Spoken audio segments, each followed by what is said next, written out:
is Norma. Thank you for joining me for Tutorial Tuesday. Today I'm going to share a fun debossing technique using molding paste. And I've got two examples here.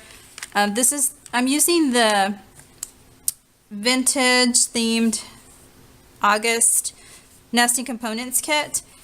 And so this is the clip art that's included in that set. And what I'm going to demonstrate today is going to include in the August kit, you get a choice of one of these background stamps. So what I'm going to do is I'm going to use both of them just to show you if you purchase this kit, whether you get the damask or you get the circles. I'm going to show you how they will look using this technique on these tags. And so you can see right here, I've used the circle one and debossed into the molding paste, and it gives you a really nice textured feel. And what I did on top of that is I used some Lindsay inks, and I don't know if you're familiar with them or not, but the one I used for this tag right here in particular was the Lindsay Moonshadow Mist in Tawny Turquoise. And if you're not familiar with the Lindsay Stamp Gang inks, they come in two varieties, the Moonshadow Mist and Starburst. Now the difference is going to be that your Moonshadow Mist is a walnut base, and so if you take a look right here, that's what I used. So you can see the walnut. Now there is a color on top of it. This is Tawny Turquoise, and so once it dries, you see the beautiful turquoise come through and shimmer for you. Now you probably aren't able to see this on film right now, but it really does dance for you when you move it around, and it has a beautiful, beautiful color to it. So the other variety that they make are Starburst. Now the Starburst is going to have the same beautiful shimmer, but it's going to be true to its color. So this is going to be brilliant. It's going to be that green with the beautiful shimmer, and it's not going to give you that antique-y walnut look. But what you're going to want is some molding paste, a palette knife, and whatever stamps that you're going to use.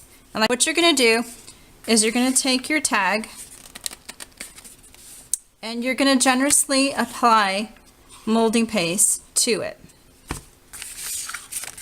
And you're just going to spread it out like you're icing a cake.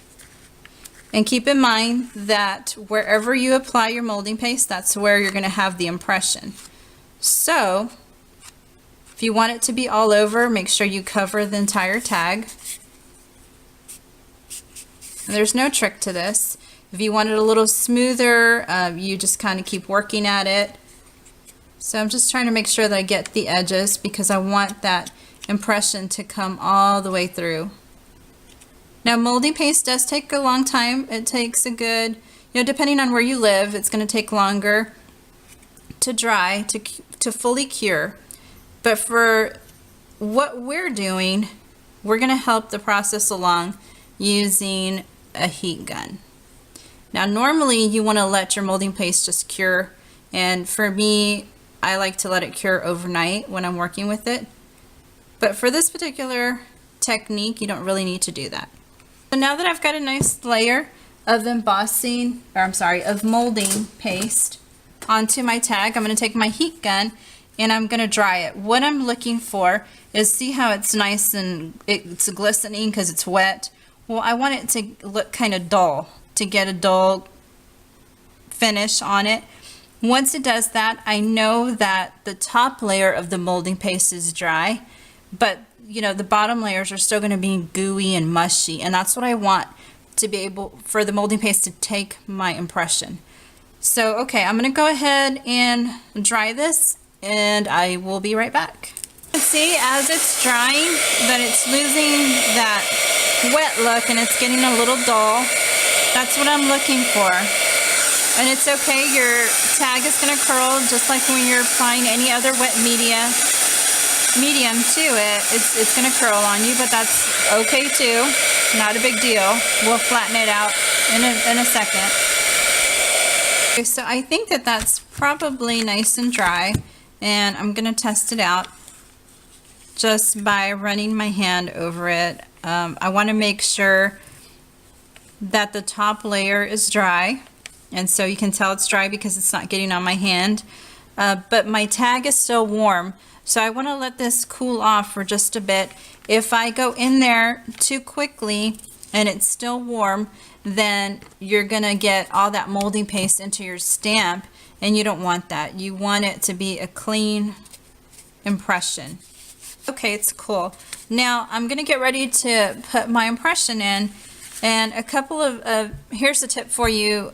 You really want to make sure that you don't damage your stamps. So you want to clean your stamp right after you do this, especially if you're getting molding paste into the stamp, because it'll ruin your stamp and you won't get good impressions later on. So you want to go ahead and make sure you clean it real good when you're done. Another thing you could do to help protect your stamp is to give it a light dusting of baby powder.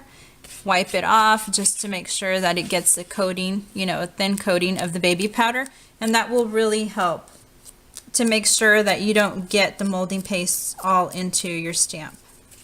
Once you're ready to start pressing in your stamp, I'm covering the whole thing, so I'm going a little bit over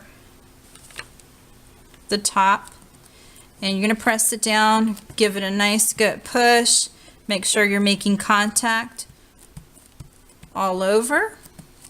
Okay, and carefully lift up your stamp, and now you have that beautiful debossed impression. And you can see that I had a little bit of wetness, so I got a little bit of molding paste on there, but otherwise my stamp is pretty clean. So I'm going to keep on pushing this in and working my way down the stamp, because I want to cover the whole thing. Give me a nice textured background on my tag.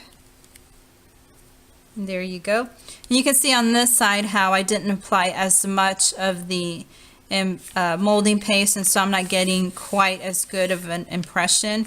But right here where it was thicker, you're getting a really beautiful impression.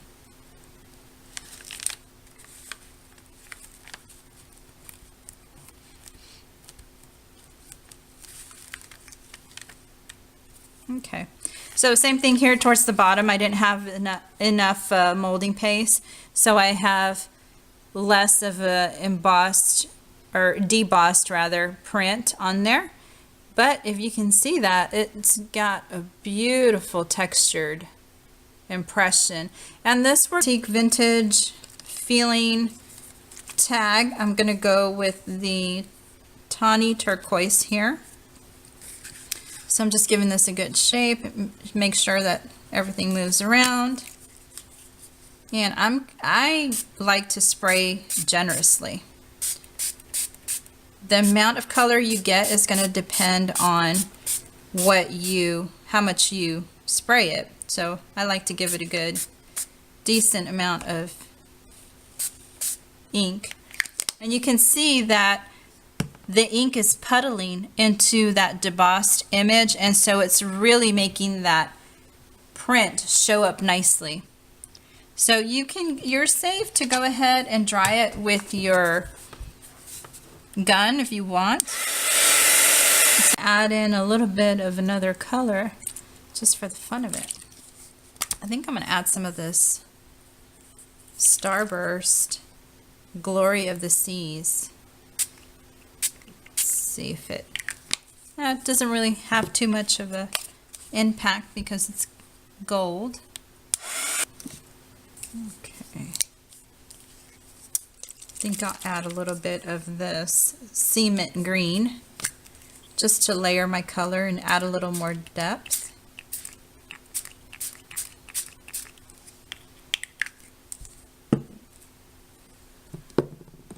And what the heck, let's throw in a third. I guess this would be fourth, right? This is Opal Sea Oats.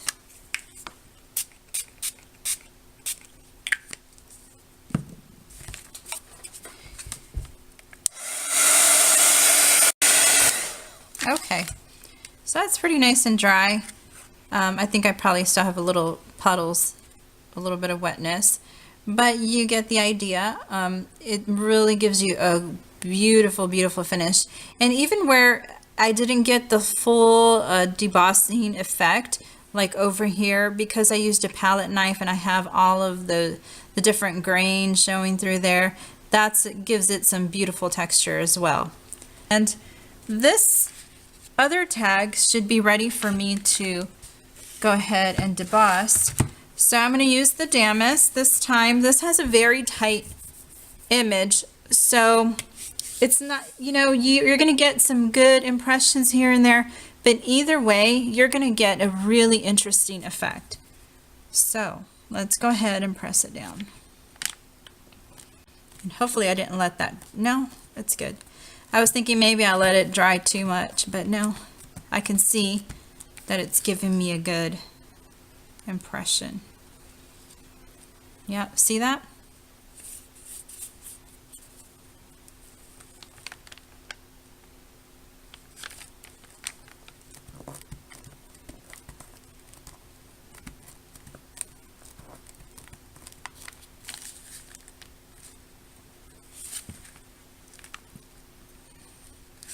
All right. And last one. Let's do a funky color combination. How about that? Let's use some Dilutions. This is Funky Fuchsia. Oh, look at that bright color. I love bright colors. Some Bubblegum Pink. Why not? Throw in with the Dilutions, the bright colors. Let's tone it down a little bit with this Glory of the Seas gold.